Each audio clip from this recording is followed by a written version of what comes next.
The heat lingered into late September in Edgewater Pines, one of those well-manicured communities that masked its hierarchy behind brick mailboxes and friendly reminder notices. It was the kind of place that looked peaceful on the surface: wide lawns, hydrangeas in bloom, and symmetrical sidewalks designed for suburban ease. But Michael and Jessica Thompson had already learned that surface charm was no guarantee of privacy. They had moved in 6 months ago, attracted by the promise of order and quiet that their previous neighborhood had lacked. At first, everything felt as promised. The neighbors waved, the streets were clean, and the local board was attentive in the way a corporate receptionist is attentive, present but impersonal. They were the type of couple that believed in making things work, that cooperation could coexist with boundary setting, and that people in general responded to mutual respect. Jessica had even baked a batch of muffins when they first arrived, taking them door to door, and Michael, though less social, made an effort to learn names at the neighborhood cookout. Their house, set at the far end of Foxglove Lane, was one of the newer constructions in the area. It had been a foreclosure, which explained the favorable price, but the structure was sound. Michael, who ran a remote design consultancy, appreciated the home's layout: an open concept interior, his office tucked quietly at the back, and plenty of natural light. Jessica, who worked part-time as a wellness and stress management coach, converted the sunroom into a peaceful retreat for her online sessions and yoga videos. Their 17-year-old daughter, Emma, liked the backyard best, especially the patch of woods that bordered their fence, just enough wilderness to give the illusion of isolation. They'd chosen the area precisely because it wasn't remote. Jessica had lost her younger brother in a rural break-in years ago, and the trauma never fully left her. Security was paramount. That was why, even before they unpacked the last of their boxes, Michael had installed a multi-layered home security system: cameras, motion sensors, reinforced locks on all exterior doors, even a quiet perimeter alert function that pinged his phone. Not paranoid, just prepared. That had always been his motto, ever since his days working late-night project launches alone in high-rise offices downtown. He knew what it felt like to be watched without realizing it, to second-guess whether a small noise was the house settling or something far more intentional. For months, life in Edgewater Pines passed without much trouble. A few letters from the neighborhood committee arrived, mostly reminders about trash can placement or the allowed hours for power tools. Once, they received a minor warning for not edging their lawn precisely along the curb, but Michael took it with a grain of salt. "They probably have a ruler they use for this kind of thing," he joked to Jessica, who had laughed but made a note to double-check the next time they mowed. Then came the meeting.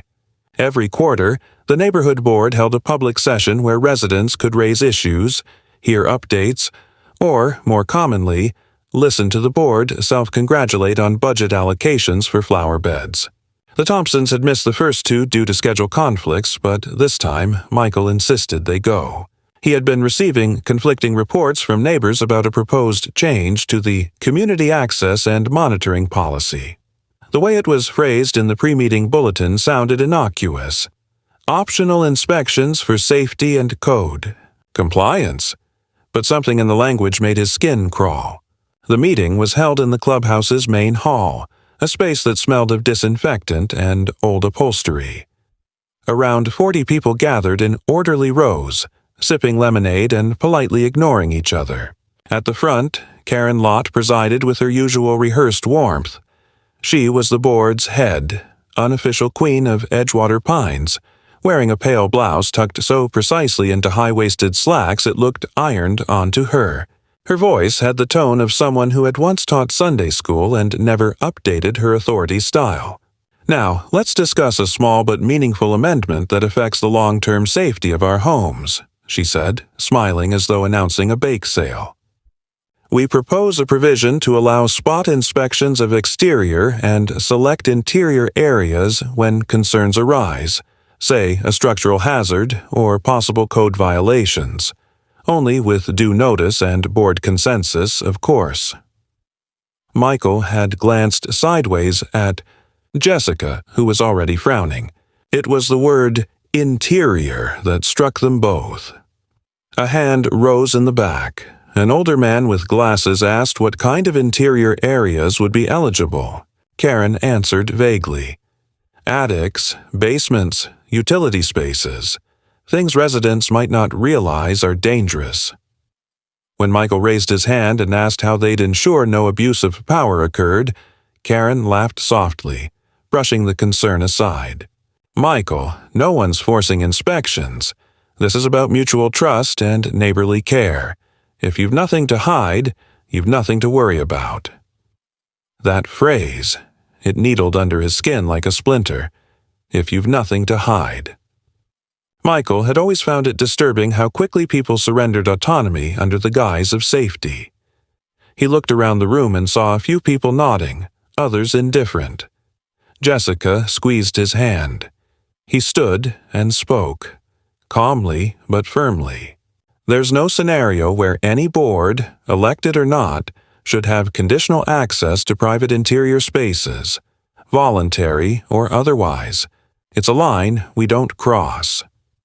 The room shifted uncomfortably. Karen smiled thinner now. Thank you, Michael. Noted. Let's move on. The policy passed, barely. Later that evening, over dinner, Emma asked if they were really going to have strangers looking through the house. Jessica reassured her it wouldn't come to that. Michael wasn't so sure. He had seen it before. How power, once given, was never willingly returned. He updated the house system that night, rerouted the feeds through encrypted cloud backups, and reviewed their legal rights regarding private property access. Just in case. 2 weeks passed. They received no direct follow-up from the board. The nights grew quieter as fall deepened, the air cooler, and leaves began to fall in clumps across the back lawn. Then, one evening, just past midnight, their phone pinged. Motion detected. Back entrance. Michael sat up in bed, heart thudding. Jessica stirred. "What is it?" she whispered. He didn't answer, just grabbed his phone, opened the feed, and watched. A figure moved across the yard. Slow, deliberate, confident. Not a thief, not a teenager cutting through the yard. The posture was wrong. The person approached the back door. No flashlight, no signs of hesitation. A gloved hand reached for the door handle, then stopped. Stood there, breathing. The image blurred momentarily, then returned sharp. The figure turned back toward the yard and disappeared into the tree line. Michael didn't sleep again that night. In the morning, he reviewed the footage frame by frame. Something about the outline of the person, height, build, was familiar. He flagged it, saved it, backed it up 3 ways. Jessica stood behind him. "Do you think it was her?" she asked softly. He didn't answer. He didn't need to. That afternoon, their doorbell rang. On the step stood a small envelope with no address, only their names. Inside was a folded sheet of paper with a copy of the Community Access Amendment. One sentence was underlined in red ink. If an entry is deemed necessary by board consensus for reasons of resident safety or community welfare, prior notice may be waived. There was no signature, no card, just the paper. Jessica sat at the kitchen table for a long time, her tea untouched. Michael stood by the back window watching the fence and thinking, not about if it would happen again, but when. And who would be waiting? Jessica called Michael into the kitchen, her voice tense but carefully controlled. She was standing by the patio door, pointing at the deadbolt. It was slightly off-center, barely noticeable to the untrained eye, but unmistakable to someone who had installed the hardware himself. Michael crouched, inspecting it. The metal around the latch was scuffed, and the lock showed subtle wear that hadn't been there before. Jessica didn't need to explain. Someone had manipulated the lock from the outside, and not in a clumsy, forceful way. This was precise, methodical. Michael checked the surveillance footage, expecting to see something obvious. someone lurking, a motion-triggered alert, a shadow passing by the rear deck. Instead, he found a blank gap where the camera feed cut out completely for just under a minute. No static, no disruption, just a blackout. He moved to the basement where the main junction box for the security system was mounted. One of the external lines had been tampered with, the insulation stripped in a deliberate curve, as though someone had used a blade to peel it back. The copper was exposed and slightly discolored. Someone had disabled part of the system, made the intrusion, and patched it up just enough to avoid immediate suspicion. It wasn't just bold, it was professional. Michael took detailed photos, then reinforced the system with additional monitoring and local backup. Jessica suggested alerting their attorney first, not the authorities. Their previous experience with law enforcement in such cases had taught them that proving intent without visible damage or confrontation rarely led to results. They contacted Aaron Mendez, the same lawyer who had handled their property purchase. He didn't dismiss their concern. Instead, he asked for the images, a timeline of events, and a copy of the neighborhood charter they had received in the mail. Aaron promised to review the legal boundaries of entry permissions granted to community boards. Meanwhile, Michael changed every lock on the house and installed discrete motion sensors just inside the fences, not because he believed they would stop someone determined, but because the act of responding mattered, psychologically, tactically. Jessica discovered a folded sheet of paper beneath her windshield. It was a printed aerial view of their property. Certain areas were circled in red, the rear corner of the house, the side gate, and a narrow strip between the fence and garage. No words, no signature, just red ink and a hand-drawn X in the corner. Michael stored the sheet with the growing file of incidents. Then came the delivery, an unmarked envelope left at their doorstep. Inside was an annotated version of the community charter, with specific passages highlighted in yellow. The most striking was a clause referencing emergency access permissions, triggered by a board vote. Only 3 members were required to authorize such action, and there was no requirement to notify the homeowner prior to entry. Jessica read the clause in silence. Michael said nothing. He already understood the implications. They had already spoken out publicly against Karen Lott's policy push. Their opposition was a matter of record. If someone on the board had chosen to interpret that resistance as a compliance issue, or worse, a threat, it wasn't hard to imagine how a vote could be pushed through in their absence. And once such a vote was logged, any visit to their property could be framed as procedural. Jessica began checking doors more than once, even during the day. Emma, usually unfazed by neighborhood gossip or adult politics, noticed the growing tension and started keeping her window blinds shut. Michael reviewed footage obsessively, memorizing patterns of shadows and tree movements, training his eyes to detect irregularities. Eventually, they caught something, a figure standing just beyond the range of the camera's infrared, still unhurried, holding something in one hand, possibly a clipboard. There was no approach, no attempt to breach the house, but the message was clear. This wasn't an opportunist. This was observation. Deliberate. Brazen. Michael collected the image and forwarded it to Aaron. He walked the yard, found faint footprints in the dewy grass, paced evenly, as if someone had walked a perimeter and then retreated. The prints weren't rushed, nor disguised. Whoever had left them wasn't afraid of being seen. That was the most unsettling part. Jessica noticed the garden gate unlocked again, the latch left dangling, though she distinctly remembered securing it. She began photographing every exterior corner of the property each day, marking changes with digital timestamps.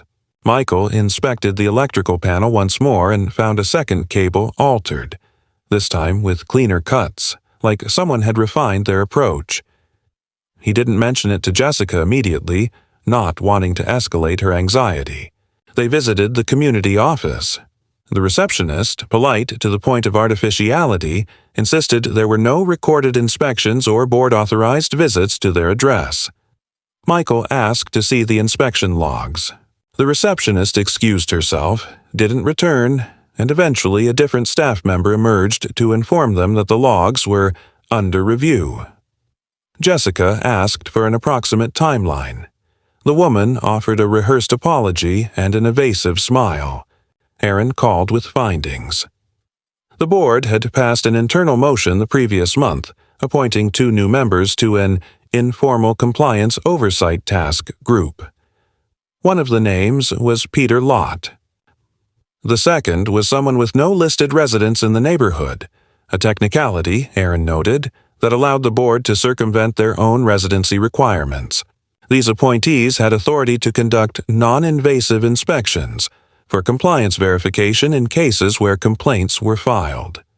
The kicker: the process didn't require a complaint from a resident.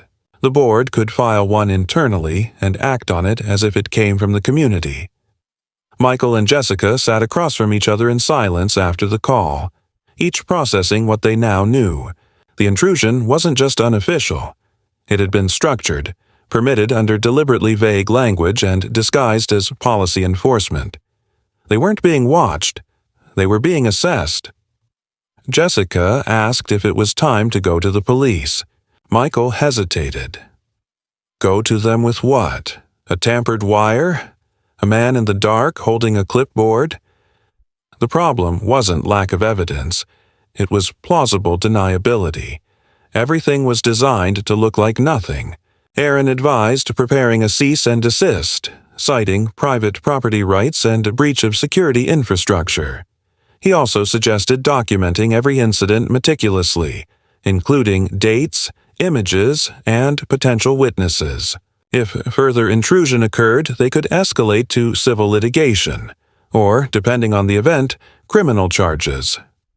But until someone crossed a tangible line, the law remained frustratingly vague. Michael reinforced the window locks and kept the security monitor active in the bedroom. Jessica began keeping a logbook beside the front door, marking anything even remotely unusual. Their communication shifted. Fewer jokes, more shorthand. Emma sensed it, but said nothing. And then, without explanation, a heavy envelope arrived in their mailbox. No return address.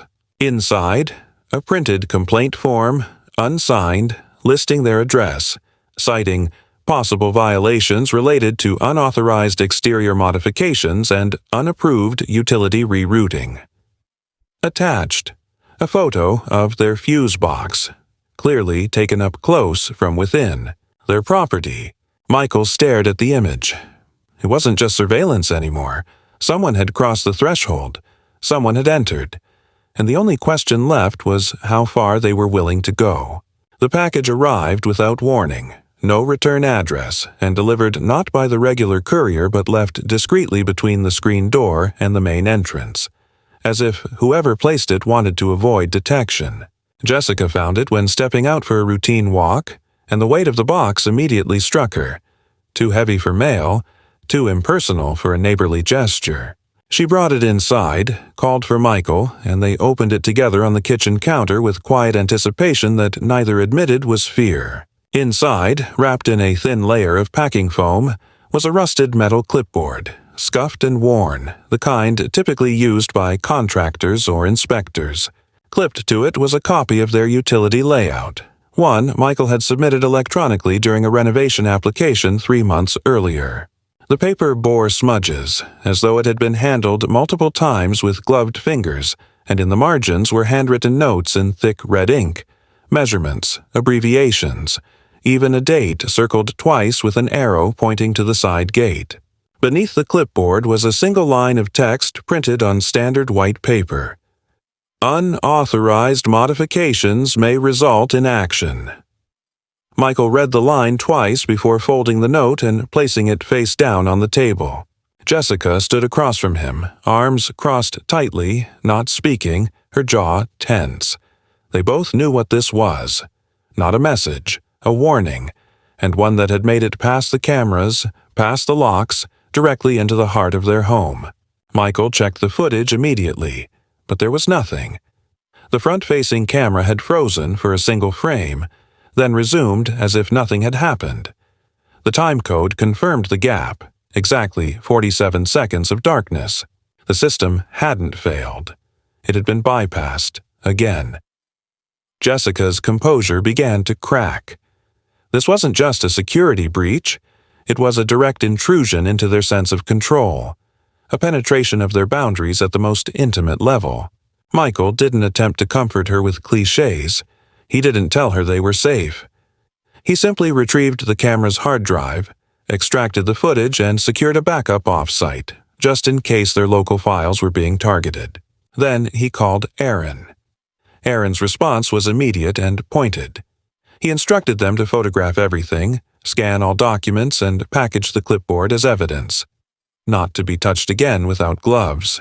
He would file a formal cease and desist letter immediately, but more importantly, he would begin the process of petitioning for a civil protection order, citing pattern behavior, coordinated intrusion, and targeted harassment. This isn't just policy abuse anymore, Aaron said. They're escalating, which means you need to escalate too. That same evening, while Jessica was preparing dinner, Michael stepped out to inspect the area around the garage. The layout diagram from the clipboard had included a notation about the sub-panel junction located at the side wall. It was obscured behind a tall shrub, out of view from the main windows, and when Michael pulled the branches aside, he saw immediately what had changed. The access panel to the junction box had been unscrewed, not removed, but loosened. 4 turns per bolt, just enough to slip a wire through the opening without making it obvious. A new cable, coated in dark insulation, ran along the base of the wall and disappeared into the ground. Michael followed it carefully. It looped beneath the gravel, across the fence line, and into the adjacent property, the empty lot owned by the association, supposedly reserved for future development. That lot had remained untouched for over a year, no signs of movement, no equipment, until now. Michael returned to the house without speaking. Jessica saw the look in his eyes and didn't ask. He grabbed his laptop, opened the encrypted server log, and pulled the last access points on their private feed. 1, masked by VPN rerouting, matched a static IP from a nearby address range. He copied the data, then composed a message to Aaron, attaching screenshots, timestamps, and photos of the cable. "They're not watching us from a distance anymore," he wrote. "They're inside the walls." Jessica took Emma to her sister's that night without debate. It wasn't fear, it was precaution. They both agreed without needing to articulate the decision. Michael remained behind. The house was still theirs, and surrendering it, physically or psychologically, was not an option. He reinforced the back doors with heavy braces, installed secondary latches on the interior side of all ground-level windows, and moved his workspace into the living room to maintain a view of the entry points. It didn't take long for the next move to come. While reviewing documents late into the evening, Michael heard a faint mechanical hum from the rear of the property. At first, he dismissed it.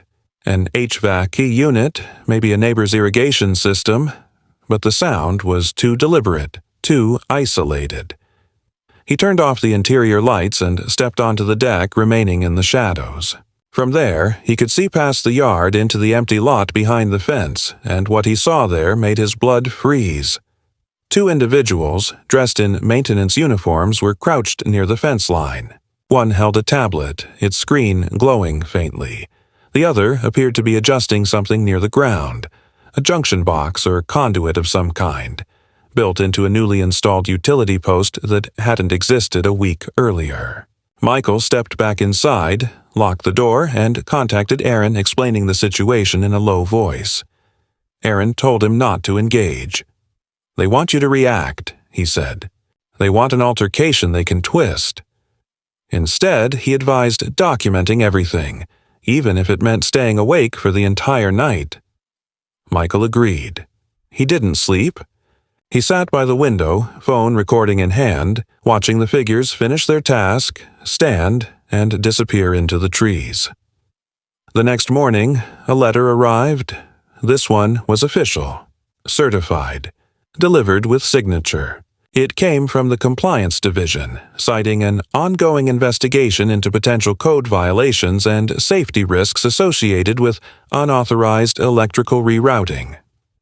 The letter outlined a request for voluntary inspection within 72 hours and stated that failure to comply may result in enforced access in accordance with Section 7C of the Community Operations Addendum. Michael read the clause and realized it was the very amendment they had opposed during the public meeting. The voluntary inspection was a formality. Refusal would trigger a forced entry, legally framed, procedurally justified. He scanned the letter, sent it to Aaron, and waited. The response came swiftly. "We respond legally, not physically. But you're within your rights to defend your property against unauthorized access, especially if that access violates procedural integrity or bypasses legal counsel. Do not confront. Do not initiate. But if they cross your threshold, document everything and hold your line." Jessica returned that afternoon without Emma. She insisted they wouldn't be bullied out of their own home. "We followed every rule. We filed every form, and they still act like we're trespassers in our own lives." Michael didn't argue. He simply handed her the clipboard from the package, still in its evidence bag, and said, "They've already crossed the line. The only thing left is when they do it again." At dusk, the air grew heavy. The property felt different. Not just tense, but loaded, like the moment before a thunderstorm. Michael paced quietly through the house, checking each entry, each camera, each device. Then he paused by the living room window and froze. Someone was standing in the yard, not near the fence, not on the other side of the gate, inside the perimeter, 3 meters from the porch. A man, not masked, not hiding, holding something under his arm, a case, maybe a toolkit. Michael didn't call out. He didn't move. The man didn't speak. He stood there for almost a full minute, then turned, walked to the rear gate, and left through it, casually as if he belonged there. Michael checked the footage. It had cut out, again, for precisely 93 seconds. The blackout aligned perfectly with the man's appearance and departure. They now had a pattern, a signature. It wasn't random. It was orchestrated. He forwarded everything to Aaron. This time the reply came with clear instructions. "We file for emergency injunctive relief. We name the board directly, and we alert law enforcement today." Michael nodded slowly, then looked out the window once more. The yard was empty, but he knew better now. Empty didn't mean safe. It just meant the next move hadn't happened yet. And when it did, they would be ready. Not because they wanted confrontation, but because there was no other option left. The court date for the emergency injunction was scheduled faster than Michael expected, though that offered little reassurance. The paperwork, compiled swiftly by Aaron and his legal assistant, outlined a clear pattern. Repeated unauthorized entries, circumvention of private security systems, tampering with property infrastructure, and psychological harassment masked under the veneer of procedural authority. Aaron had advised not to expect a sweeping ruling, but even a temporary restraining order against further compliance inspections would force the board to pause its campaign. For Michael and Jessica, it wasn't just a legal motion.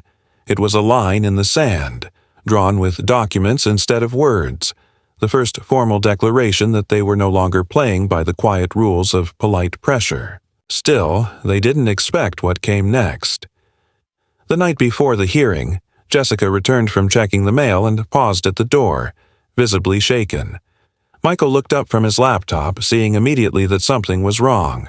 She handed him a heavy envelope with no return address but clearly delivered by hand, not postmarked. Inside was a series of photographs printed in full color. They showed the interior of their home, unmistakably theirs, but taken from angles that suggested the images were captured through windows, across distances, without their knowledge. One was of the kitchen at night, with Jessica standing near the stove. Another showed Michael working in his office, lit only by the soft blue glow of his monitor. The most disturbing one, though, was of their bedroom. The angle was high, tilted slightly, and captured the bed while unoccupied, sheets rumpled, pillows tossed, as if the observer had waited for them to leave before taking the photo. Jessica turned away, her arms wrapped tightly around herself. Michael set the envelope down slowly and picked up his phone, dialing Aaron without hesitation. He described the photographs, his voice steady but clipped, then paused while Aaron processed what he was hearing. "This is no longer gray area intimidation," Aaron said. "This is voyeurism. It's a criminal offense, and now we go to the police, immediately." That night, an officer arrived to take their statements. He was professional and polite, but there was a flicker in his expression when Michael handed over the photos, an almost imperceptible shift from detached routine to personal concern.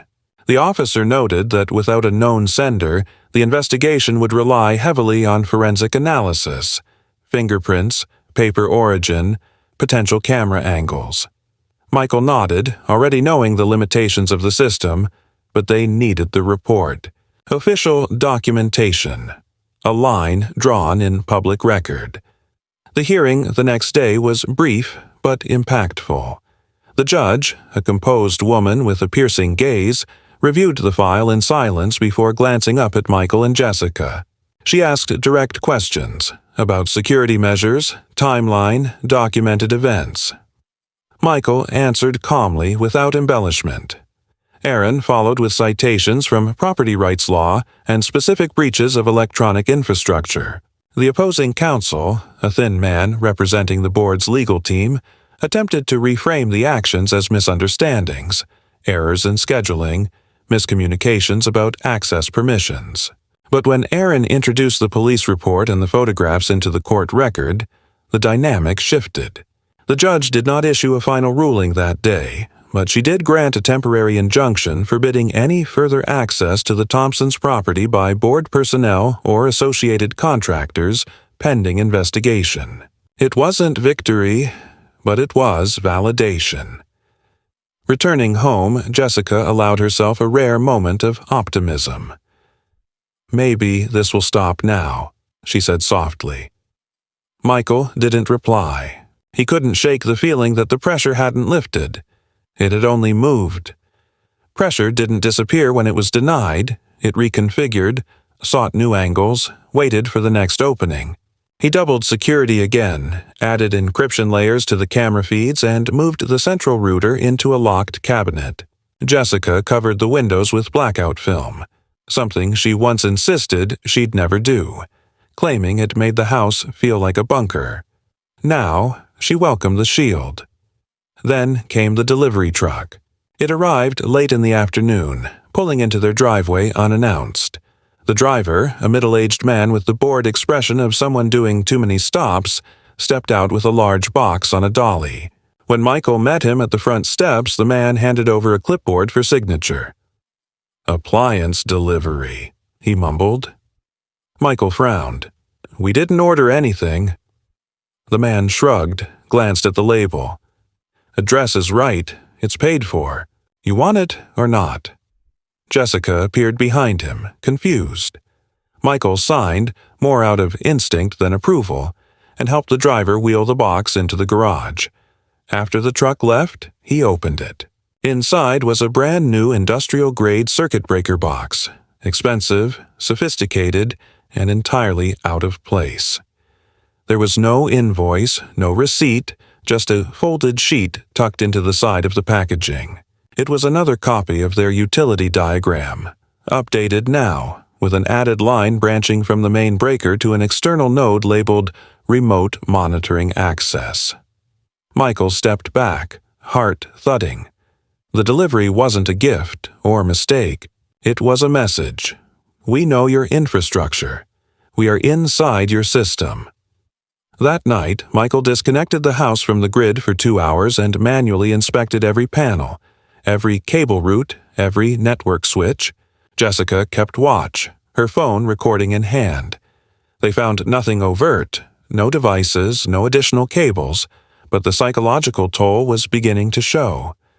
Sleep came in fragments. Meals were eaten in silence. Even Emma, still staying with her aunt, noticed during their phone calls that her parents spoke more like people under siege than residents of a suburban home. Michael contacted a private cybersecurity firm the following morning. He explained the situation in blunt terms, omitting only names. The technician, a former systems engineer, agreed to conduct a sweep of their home and digital systems. Over the course of several hours, he examined the network traffic, analyzed the router logs, and identified 3 anomalies. Packets of data routed through an obscure IP range consistent with remote surveillance attempts. He couldn't prove the origin without deeper access, but he confirmed what Michael already suspected. Someone had been watching, not just physically but digitally, waiting for a mistake, an opening, a moment of distraction. Jessica sat across from him as the technician packed up his tools. "So, what do we do now?" she asked. The man paused, considering his words carefully. "You're not dealing with amateurs," he said. "This is methodical. They know what they're doing. But the fact that they're still being subtle means they're afraid of exposure. That's your leverage. Keep documenting. Keep forcing them into the light. And whatever you do, don't give them the chaos they're pushing for." That evening, Michael stood at the kitchen window, watching the shadows shift across the yard. The temporary injunction was in place. The police report had been filed. Their infrastructure had been reinforced. But none of it felt final. None of it felt like safety. Because deep down, he understood what was really happening. This wasn't about a property dispute or rule enforcement. It wasn't even about power anymore. It was about erosion, of trust, of boundaries, of certainty. And the next time the line was crossed, it wouldn't be with silence or paper. It would be something louder, something that could not be walked back. The illusion of pause lasted only long enough to suggest it was never real. The house stood silent, reinforced, shielded behind blackout film and enhanced surveillance. But the quiet wasn't peace. It was the mechanical stillness of a trap waiting to snap shut. Michael felt it. Jessica breathed it, and even the structure of the house itself, its walls, its windows, its empty rooms, seemed to hold tension like lungs held just before a scream. The morning after the cybersecurity audit, Michael received an envelope marked with a legal firm's insignia, one he didn't recognize. The letter inside was concise but pointed, a formal complaint filed against him for aggressive conduct and obstruction of community operations, naming a list of alleged violations including interference with routine inspections, threats toward compliance personnel, and refusal to engage in community resolution processes. The signature at the bottom read, "Karen Lott, Community Oversight Committee Chair." Attached was an internal incident report, fabricated, distorted, but laced with just enough real context to look credible. Jessica sat with the letter pressed flat on the kitchen table, staring at it as though it might rewrite itself if she looked long enough. "They're turning it back on you," she said. Michael nodded. "They're building a case. Not for truth, just enough plausible shape to justify whatever comes next." He sent the letter to Aaron, who responded immediately with 2 steps. 1. A counter-motion asserting defamation and retaliatory filing. 2. A request for a deposition from Karen under oath. "They want you on record as erratic, unstable, hostile," Aaron said. "So when you finally react, they can say they saw it coming." That night, someone left trash scattered across the front yard. Shredded paper, old boxes, wrappers stuffed with what looked like moldy food. Not the kind of mess made by an animal. There were no bite marks, no tracks, just the deliberate chaos of human spite. Jessica cleaned it silently, gloved and methodical, her face blank. The next day, a notice was posted on their door, an official warning citing sanitation violations and failure to maintain exterior order. Michael laughed when he saw it, but the sound was humorless. They make the mess and punish you for not cleaning it fast enough. He didn't bother filing a response. Instead, he purchased a dashcam for Jessica's car and a second external drive for his office computer.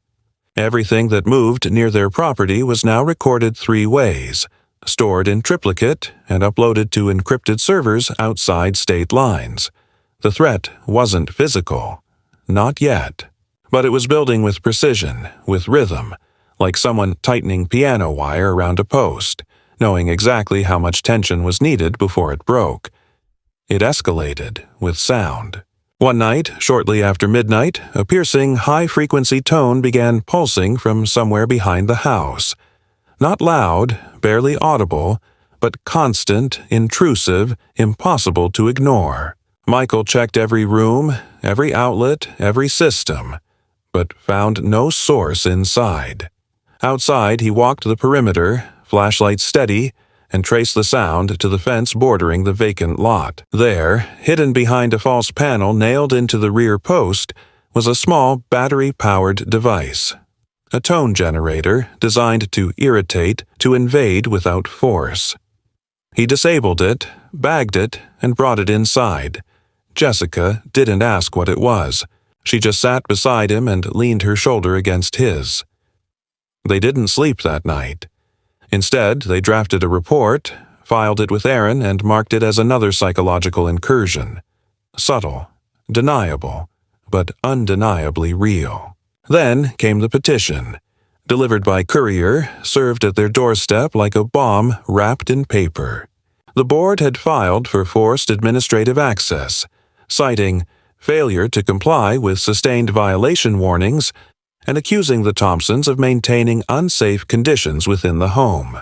The documentation referenced their electrical system, their communications infrastructure, even the structural integrity of their fence, each point backed by photos, diagrams, and testimonies Michael had never seen before.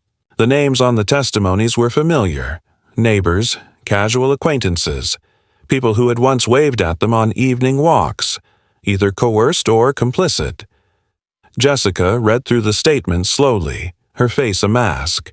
"They're manufacturing consensus," she said.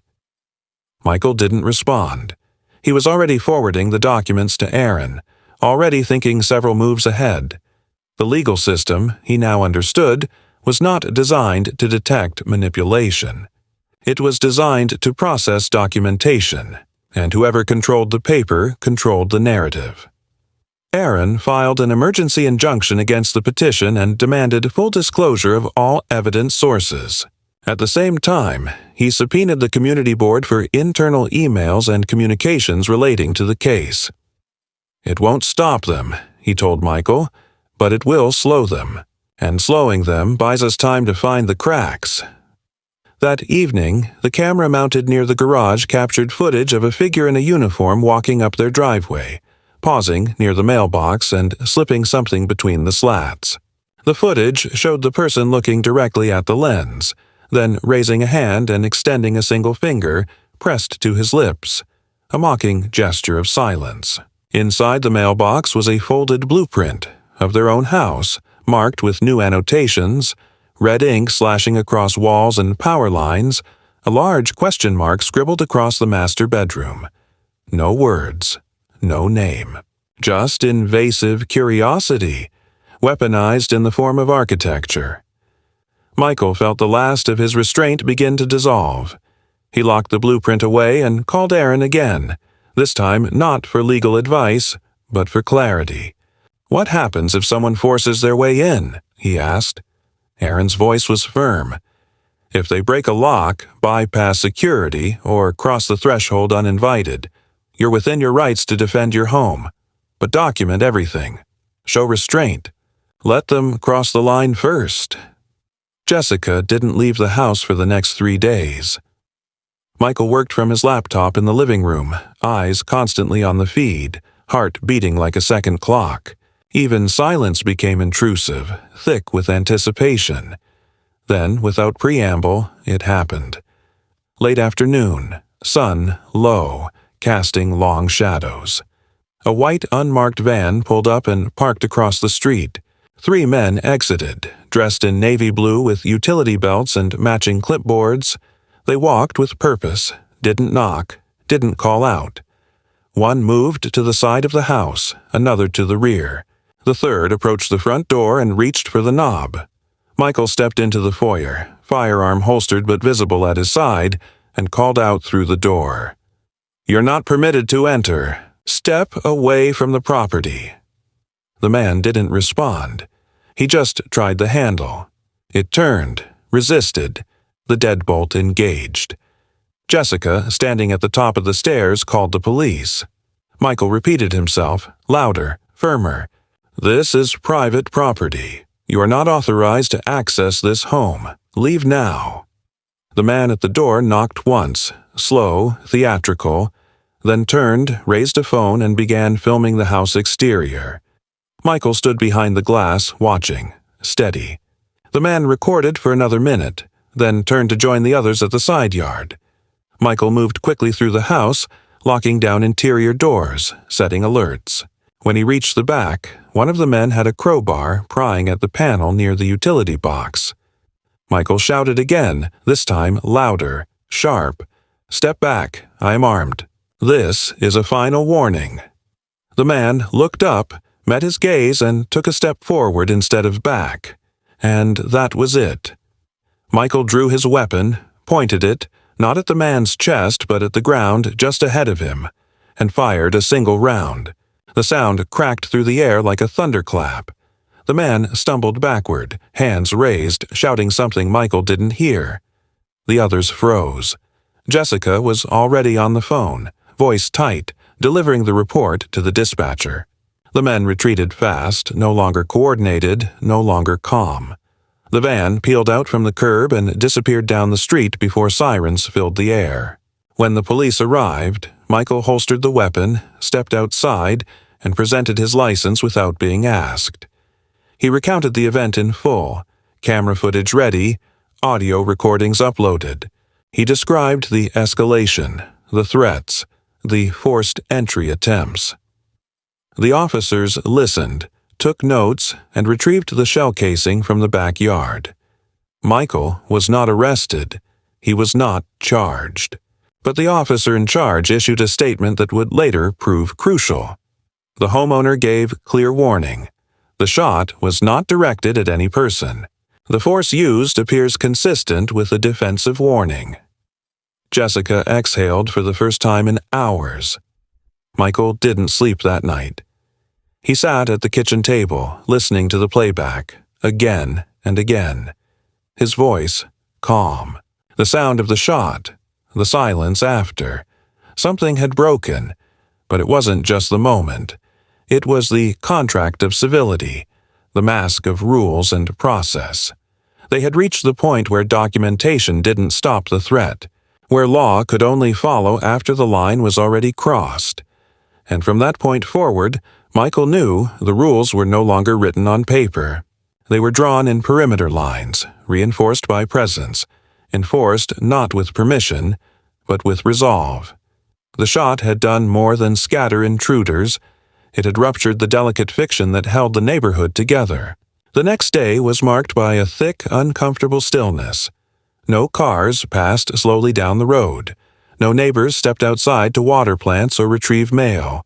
Curtains remained drawn and driveways empty, as if the entire community had collectively decided that silence was safer than proximity.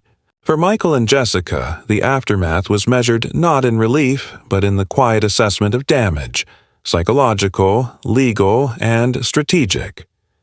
There was no elation in what had happened. There was only exhaustion and a sobering understanding that escalation had not ended, only shifted form. The police had taken the footage, the shell casing, and statements. The officer had been sympathetic but procedural, explaining that while no immediate charges would be filed, the incident would be reviewed by the district attorney's office. Michael nodded, understood the implications, and signed the necessary documents without hesitation. That evening, Aaron called with a calm urgency that masked deeper concern. "They've filed a complaint," he said. "They're calling it reckless endangerment and intentional intimidation. They want to force a hearing. It's not a criminal charge, not yet, but it's a move to make you look unstable in the eyes of the board and, potentially, the court. Jessica sat beside Michael, her hand resting lightly over his, both of them listening in silence. "What's the counter?" Michael asked. Aaron didn't hesitate. "We go on the offensive. I filed for a civil injunction against the board and its individual members based on coordinated harassment, unlawful surveillance, attempted forced entry, and defamation. We now have testimony, timestamps, physical evidence, and the context of prior warnings. This time, we don't just defend, we expose." The following week unfolded with surgical precision. Aaron filed a motion to depose Karen Lott and Peter under oath, forcing their legal counsel to respond with frantic deferrals and procedural challenges.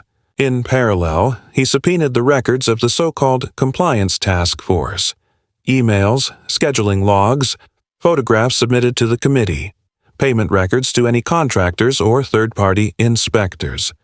Within those records, buried in a string of forwarded attachments, Aaron found something unexpected: a cached email thread between two board members discussing routine sweeps on a select list of properties deemed non-cooperative. Michael's name topped the list. The language wasn't just bureaucratic, it was personal. "He needs to feel pressure. Don't let him get comfortable." Those were the exact words one member had written. That single line reframed everything. This was no longer a battle over code violations. It was a campaign of psychological destabilization, wielded through faux governance and thinly veiled aggression. Aaron filed a supplemental brief that night, attaching the email with a request for emergency judicial review. Then, just as they began to believe momentum had turned, a new player entered the field.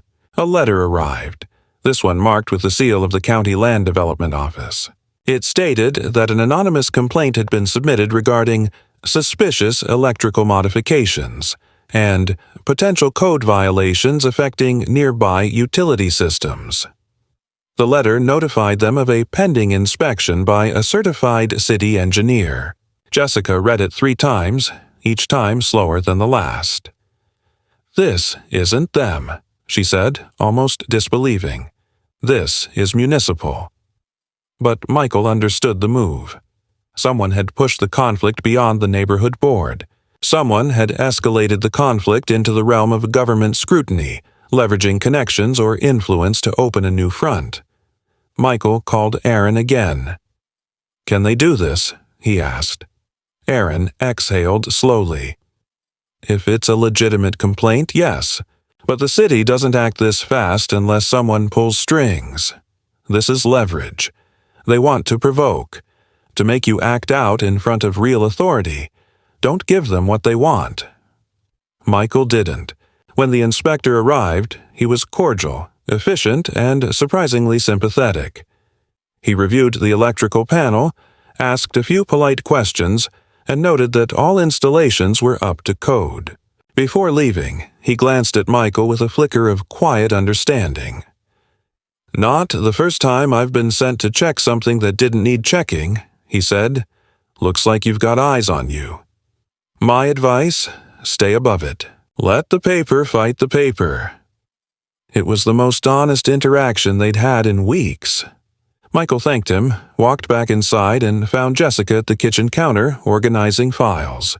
"So now we're clean," she said, half question, half statement. "For now," Michael replied. "But they're going to pivot. They always pivot when a tactic fails." That night, the sky cracked open with rain, sheets of water hammering the windows. Michael stood in the living room, watching the reflection of lightning on the slick blacktop outside.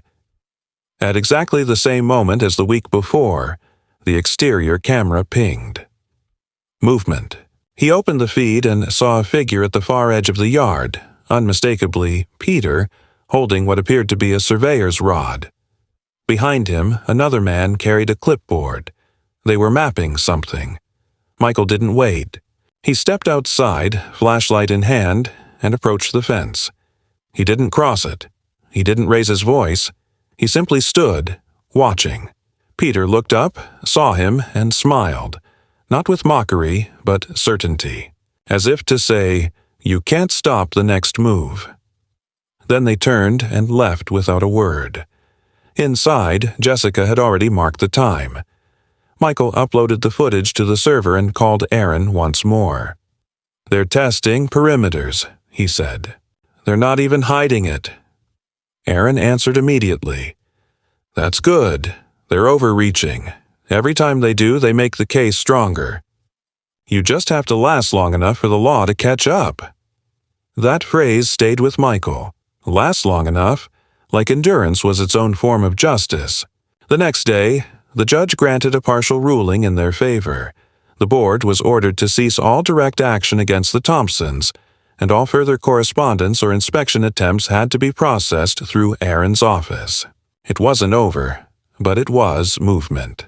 A line drawn not by force but by jurisdiction. Jessica allowed herself a glass of wine that evening. Michael sat beside her, the house finally still. Not safe, but still. That's when the phone rang. Unknown number. Jessica answered cautiously. A voice, female, quiet, strained, identified herself as a former board assistant. She didn't give a name. She said she had information. Said she had been present at several planning meetings where strategies were discussed to isolate and pressure problem owners. She said she had seen reports fabricated, photos doctored, and that Karen had authorized special visits off the books. She didn't want money. She didn't want attention. She just wanted them to know, "You're not crazy, and you're not alone. They've done this before." The call ended. Jessica stared at the screen. "We can't win this on their terms," she said. "They don't care about rules, only results." Michael nodded. "Then we changed the terms." They met Aaron the next morning in person, laid everything out. He listened and, for the first time, didn't offer a cautious strategy. He offered a plan. "We go public," he said. "Not to the press, not yet, but to the city council, to the homeowners in the community. We draft a formal challenge to the board's authority, backed by documentation, testimony, and evidence. And we present it not as a legal grievance, but as a call to restructure, to replace them entirely." Michael didn't speak. He just nodded. They weren't defending anymore. They were cutting out the rot. And, for the first time in weeks, the air in the house felt breathable. Not because they were safe, but because they weren't waiting. They were moving. Finally. The house stood in stillness.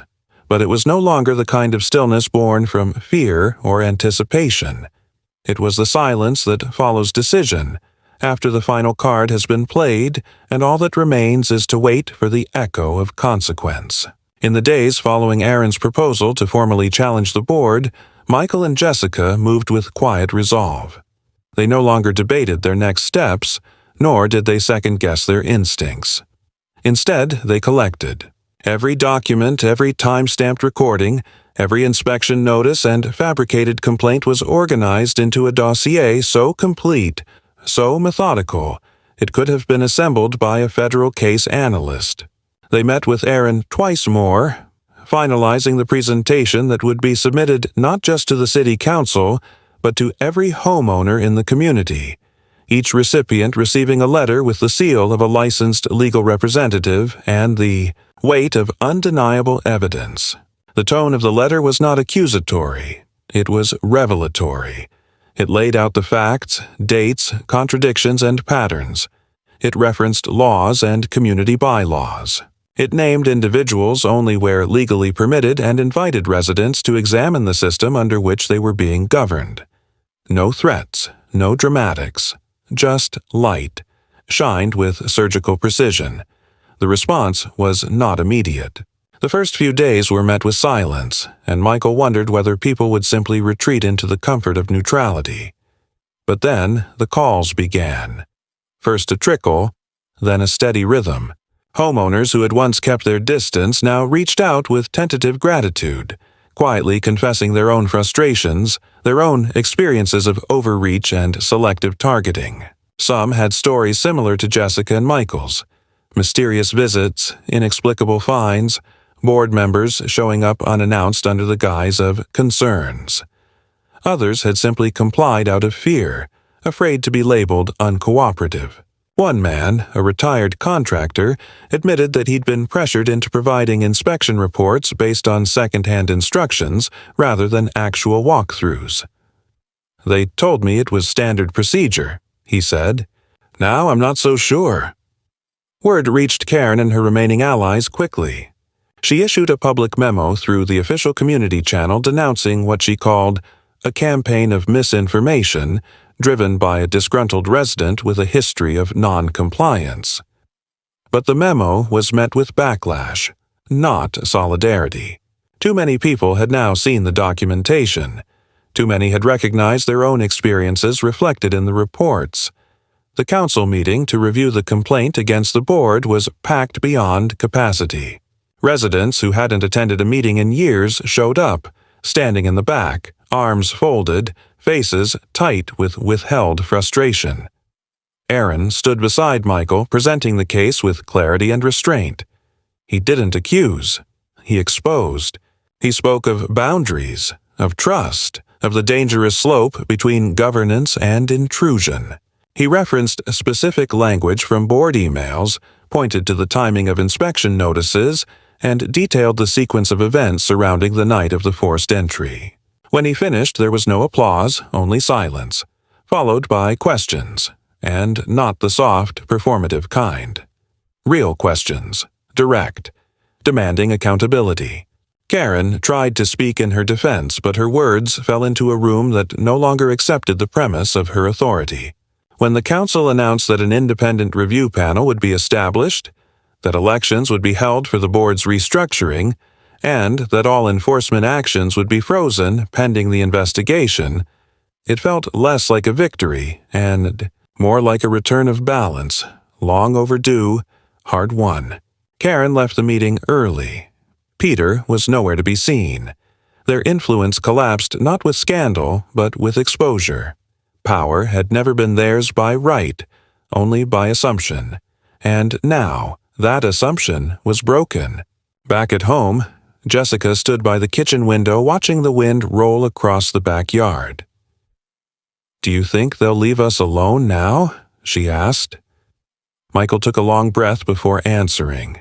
"I think the people who needed to see the truth have seen it, and the ones who pretended not to. It's not safe for them to pretend anymore." Emma returned a few days later, stepping back into a home she no longer had to fear. She didn't ask for explanations. She didn't need them. The mood was different. The walls didn't feel like they were listening anymore, and the air inside didn't carry weight. Some damage couldn't be undone. The sleepless nights, the adrenaline crashes, the shifting sense of safety, they left residue. But healing wasn't about forgetting. It was about reclaiming. Michael and Jessica spent the following weeks repairing, not just locks or wires, but trust, between themselves, with their neighbors, even with the home itself. They planted new shrubs along the side fence. Jessica repainted the living room wall that had once held the central monitor. Michael moved his desk back into the rear office, sunlight once again pouring across his keyboard. They didn't hold a celebration. There were no speeches, no toasts, no final act of vindication.